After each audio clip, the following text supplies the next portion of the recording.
This free step-by-step video comes to you directly from Haynes, creators of the world's best repair manuals. Fix your car or truck the right way with our accurate and reliable information at your side. You can complete more than 200 jobs on this vehicle when you purchase the complete online manual at Haynes.com. Cabin air filter replacement. Open the glove box, then disengage the damper rod from the glove box door. Push the side stops on the glove box tray inward to allow the glove box to be fully lowered.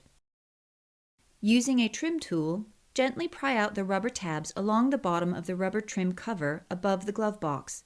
Then disengage the remaining tabs and remove the rubber cover. Remove the upper retaining screws. Then pry out and remove the glove box upper storage tray. Disconnect the electrical connector from the glove box door sensor. Release the tabs on each side of the filter access cover and lift off the cover, disengaging the bottom retaining tabs. Remove the filter element from the housing.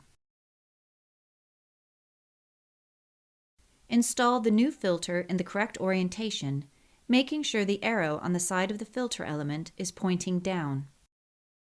Install the filter cover, inserting the bottom tabs first, then securing the side tabs.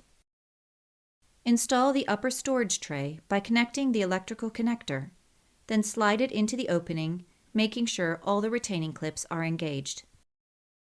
Install the upper storage tray retaining screws and tighten them securely.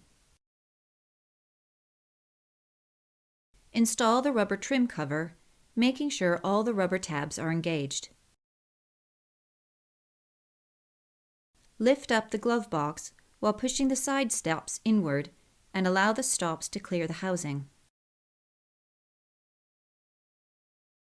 Clip the damper rod onto the side of the glove box door.